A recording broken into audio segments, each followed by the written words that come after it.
Hello, my name is Bill Coltis, host for a series called Turn the Page.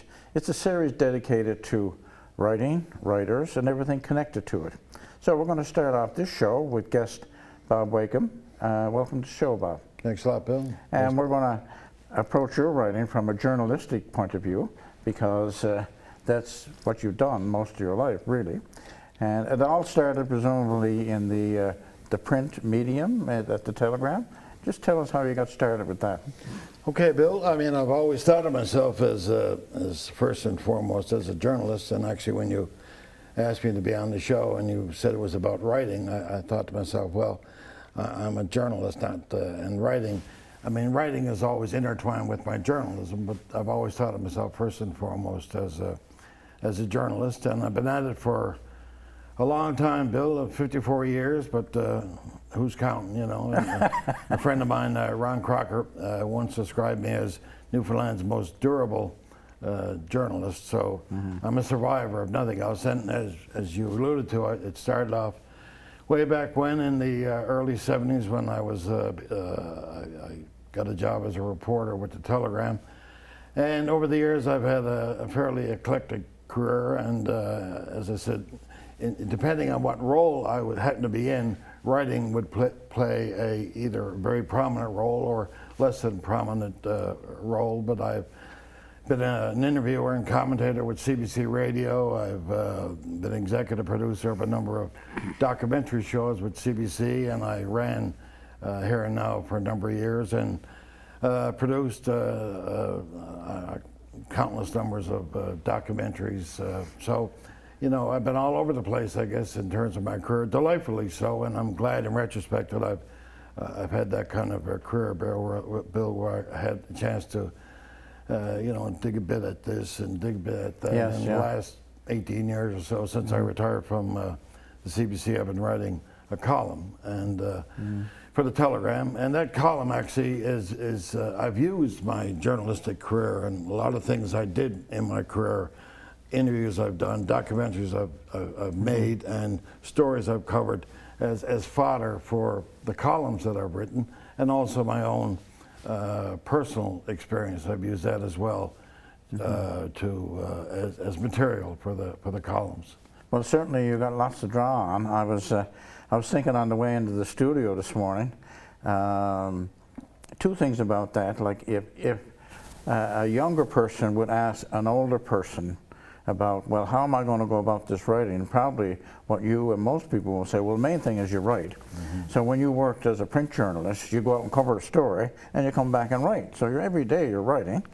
And I guess the other thing is, yes, you have a book out now based on all your columns, and of course, the foundation for a lot of that stuff has to do with the experiences you went through with journalism, with the Telegram, with the CBC, and so you have a great foundation for that. I do indeed, Bill, and it's lucky, you know. A lot of it is serendipity, as they say, you know. Now you're asking me to recall things, Bill, and I'm almost as old as you, so, you know, I remember asking your father one time a question of, did he recall this or that? And he said, Bob, I can't remember what I had for breakfast.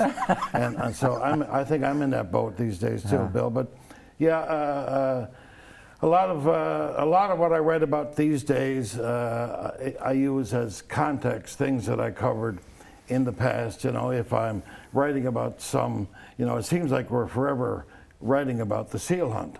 So I'm able to think back and recall covering, you know, the seal hunt protests way back in the 70s and being up in St. Anthony when, you know, Bridget Bardot and company. Well, that must have been pretty exciting. It was and I was in my late 20s, and it was exciting, you know. And I've written a column, you know, about Bridget Bardot and about nicer people than Bridget Bardot, you know, people like Cecil Moulin, who I talked to when I was a young reporter. He was one of the last living survivors of the great seeding disaster. You know, I interviewed Jack Troke as part of a documentary I did. Jack, of course, is one of Newfoundland's best known sealers. But getting back to Bardot, I'll tell you this one anecdote, Bill, that I've written about. But we were all incidentally a bunch of reporters from around the world, and the word came to us in the bar that Bardot was out at the airport, and she was getting ready to get on her private jet to leave St. Anthony, and someone just came in and said Bardot was out at the airport. So well, we jumped in 3 or 4 vehicles and took off out to the airport. When we got out there, Bardot was walking to her jet. And so I was walking along with the rest of the reporters and trying to ask her questions, you know, but she ignored all, she spoke, but all in French. And when we got back to the bar, you know, an hour later, I was saying, well, you know, I said, I couldn't understand a word she said, but I said, gee, she got some filthy mouth on her. And someone said, what do you mean, Bob? And I said, well, sure, every third word was fuck. And, you know, and one of the guys, they all started laughing, the guys who understood French, and said, well, she's saying fuck, P-H-O-Q-U-E, which is the French word for seal. So anyway, I thought she had a filthy mouth, but all she was doing was the baby fucks this and the baby fucks that, you know. So, and again, that's just another example, Bill. I'm just trying to be as colorful as I can be here now. You're doing a good job. And you know, and a lot of things in my life that happened, Bill, that I've used again in the columns, and it's fairly fresh in my mind now, the columns, because I'm in the process of putting together a compilation, selection of the columns after books. There's a local publishing company, and they're publishing a book. And myself and your good wife, Frances Ennis, have been working at, might as well get the conflict of interest out of the way here, but have been working we're picking 125 of the 700 columns that I've written as part of this book. So a lot of the stuff I've been writing over the years in the column, it's fresh because the work that me and Frances are doing now.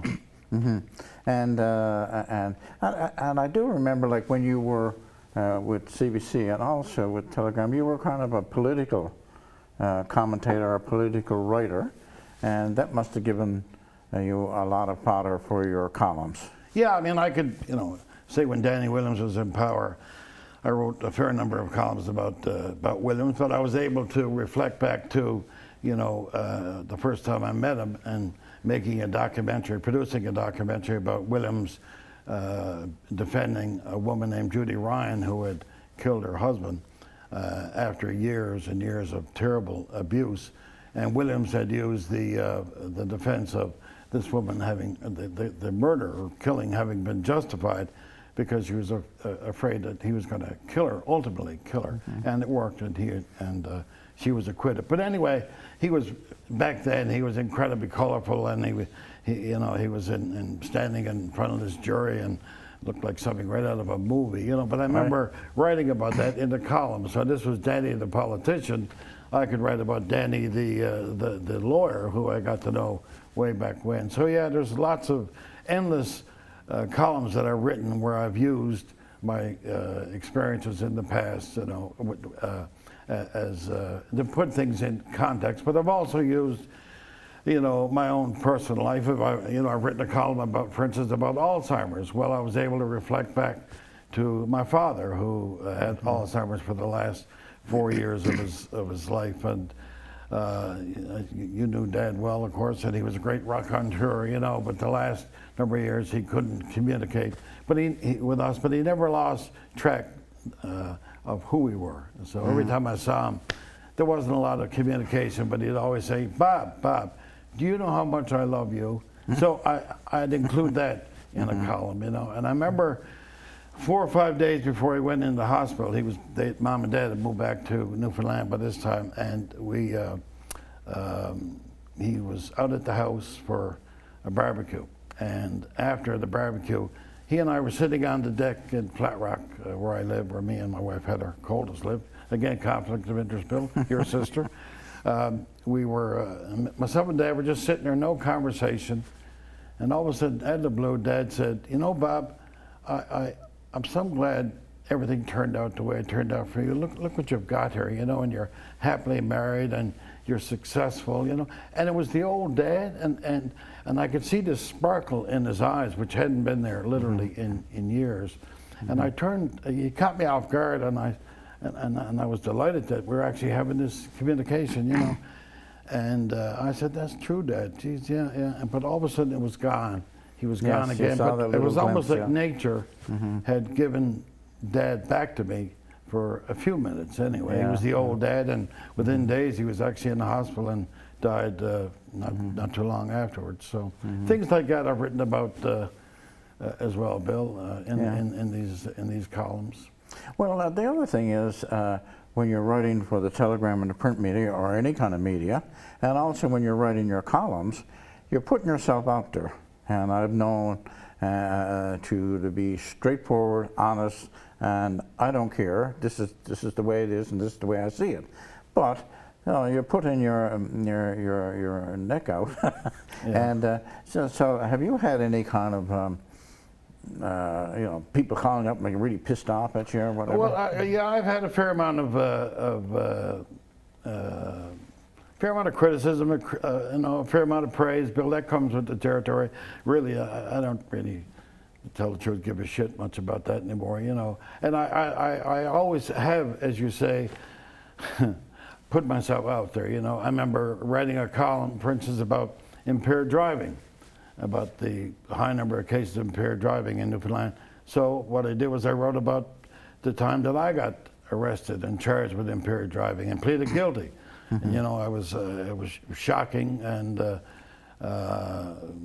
I'd gotten away with it perhaps for years, Sure, but yeah. I got nabbed on it. So I wrote about it, and there were people who were actually shocked that I would put that out there for everyone to read. But I figured, well, it was certainly a way of putting the impaired driving issue in context, just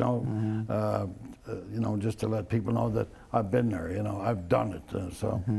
The other thing, Bill, I've also written about how lucky I've been in my career. There was a lot of people who had faith in me when perhaps I didn't have much faith in myself, and at times when I didn't deserve to have the faith that people had in me. I got fired for drinking at the CBC. My career was in tatters, and the CBC a few years later, after I stopped drinking, decided to give me a second chance, and 5 or 6 years after I stopped drinking, I was put in charge of Here and Now. So it was the CBC giving me another shot. So I'll always be grateful for that. I mean, I worked hard as well, but someone had to be there at a certain point to say, let's give Bob another shot. He's got something to offer. He appears to have dealt with his drinking problem, which I had. And I'm sort of going back to, well, when we talk about columns, and going back to your career when you were at the Telegram, you were very lucky to have a co-worker with Ray Guy. And also, I mean, Rex Murphy just recently passed away, so he intertwined when you were at CBC. But it must have been, in hindsight, looking back and having worked with Ray Guy, and what an influence he had on you.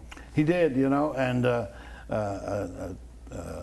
we became really good friends. And one thing I always was a great admirer of, who wasn't, of Ray's work. But, Ray always treated me as an equal. Ray was, but when I went to work at the Telegram in 1972, Ray was already a journalistic superstar. And I was out doing stories on roaming dogs in Torbay, but he still, treated me as an equal. We were both journalists, and we became really good friends. So,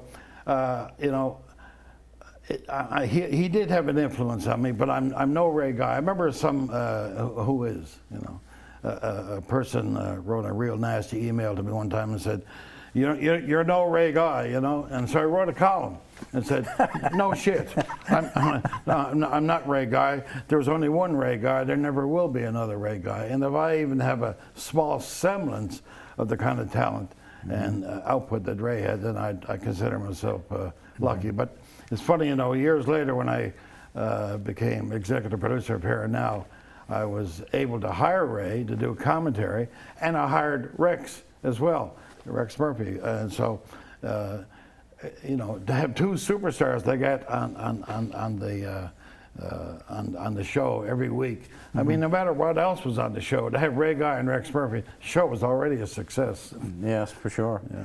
And, and this business of giving people a break, I mean, that applied probably to both Ray and Rex, too. I mean, they had their concerns. It did actually, I've talked about this lately as we're taping this, Bill. It's only a few days since Rex died, but I've been talking publicly about it, and Rex, and I made the point of saying that when I hired him, and he was at a low point in his life, and he had a bad drinking problem. And so when I called him into the office, I said, Rex, I'd like you to do 2 commentaries a week. And he said, I'd love to. And I said, but only if you're sober. You come in here smelling of booze, you're out of here, you know. And he said, that is no longer a problem. That won't be a problem. I promise you, Bob. So, you know, I don't want that to make it sound like, Bill, I was being very magnanimous and open-minded. I was trying to, you know, do for Rex, I guess, what someone had done for me. Gave me another shot, gave me a second shot. And I don't know if drinking goes along with all journalism, you know, but Ray himself had a bad drinking problem, and he dealt with it, and he gave up drinking. And so there you go. That's about all I have in common with Rex and Ray. Three of us were alcoholics, but anyway, no, we had more in common than that. But well, the thing about, you know, like I was a photographer briefly at the Telegram when you were there. I think drinking was commonplace, almost like you expect it. You know, it was just like, and I remember someone saying that the average age of a reporter is like, when they pass away, is like 47, something like that. And the common cause of death is cirrhosis of the liver. Yeah. It was commonplace. Well, it was almost, yes, it was a given. I mean, it was very much tolerated. The problem, Bill, with at least my problem was, as a print journalist at the Telegram, no one could see me and no one could hear me. I just wrote. Yes. Then I went to radio.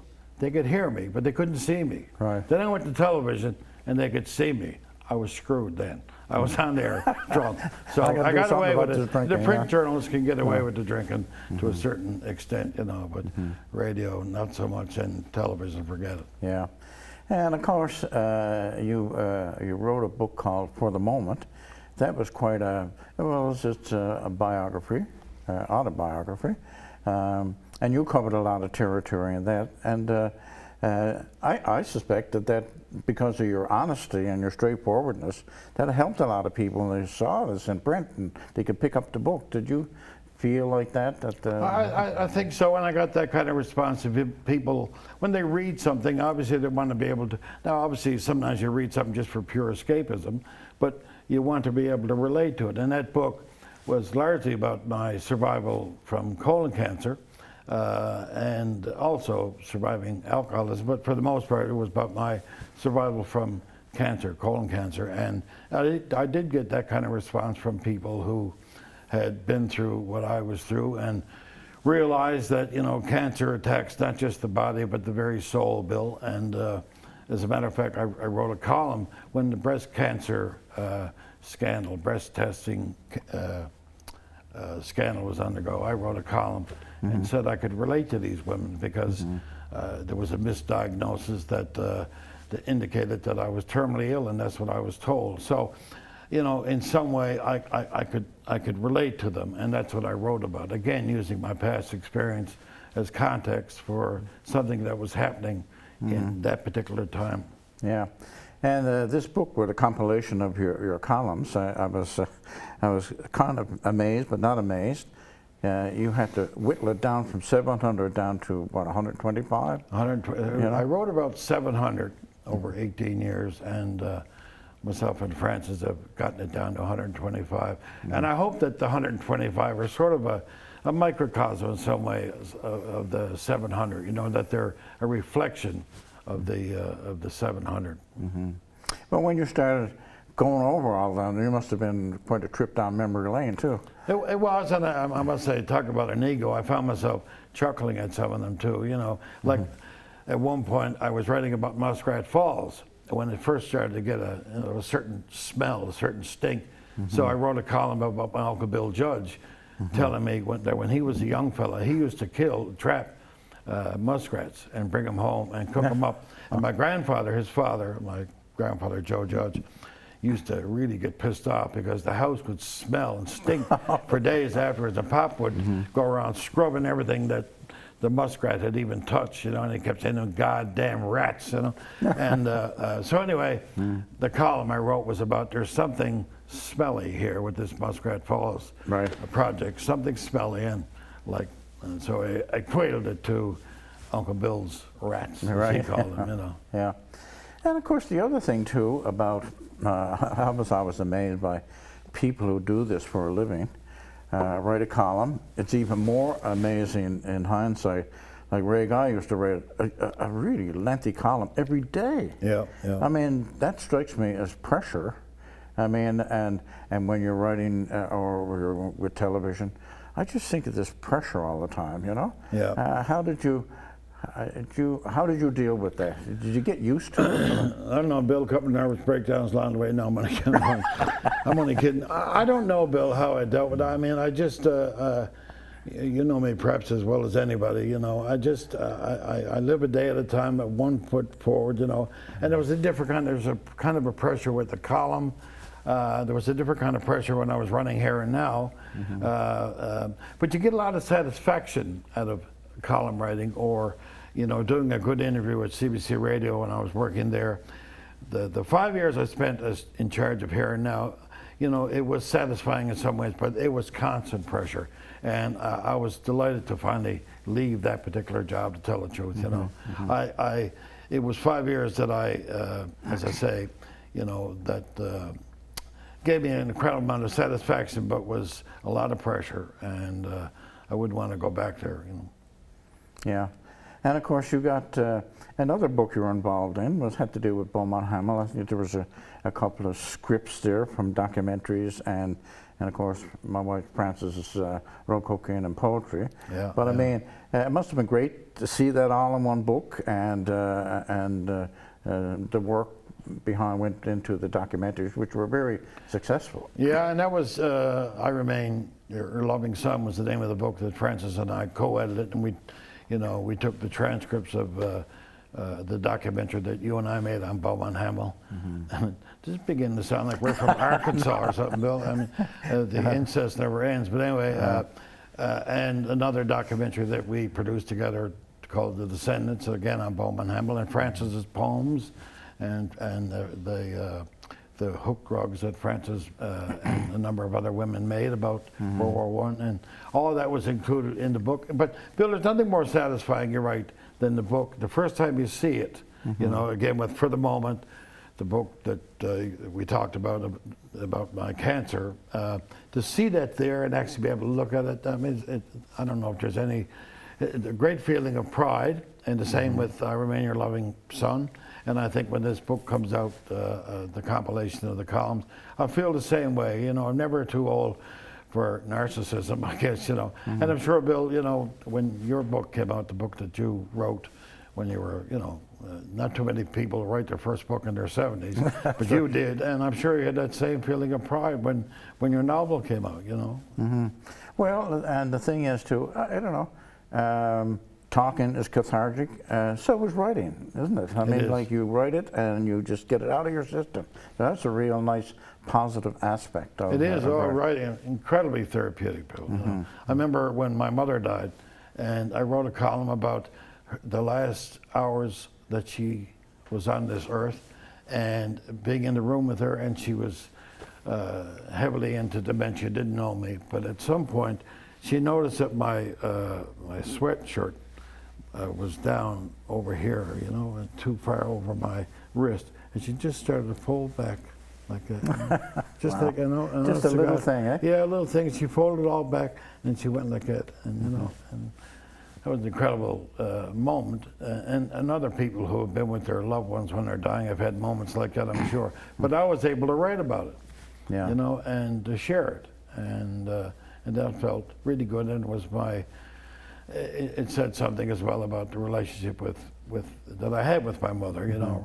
Her last moment, she was still trying to take care of. At the time, I was 70 years old. She was still trying to take care of little Bobby. Yeah, and your book, For the Moment, I mean, it came from when you were going through this crisis with your health.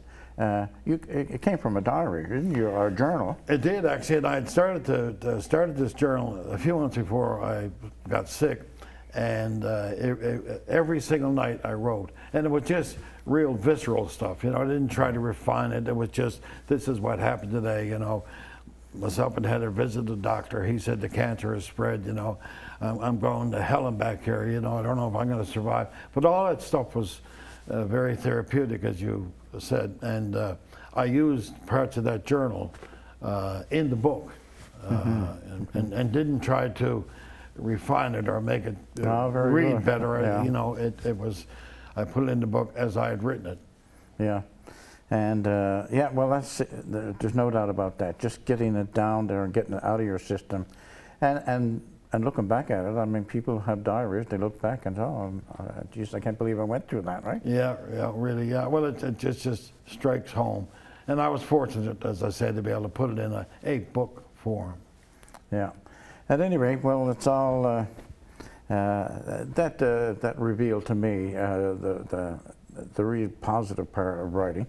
Yes, as you said, I wrote a novel. It's just a novel, but you know, I never started writing until I was 72, and it was just like it gushed out of me, you know. So it was just nice to get it out and that kind of stuff. Well, Bill, and you say it's just a novel, you know. I'm hardly objective here, you know, but it's a fine novel, folks. Go out and buy it. Checks in the mail, as they say. Oh, yeah, there you go. Yeah, very good. Well, Bob, thanks very much for being on the show. It's been a great interview. Thanks, Bill. Anyway, I hope you enjoyed the interview too. And it's been my pleasure now to talk to Bob for the past half hour. And there's lots more to come. This, again, is a series dedicated to writing, writers, and everything is connected with it. So I hope you enjoyed the show and see you the next time around. Thank you.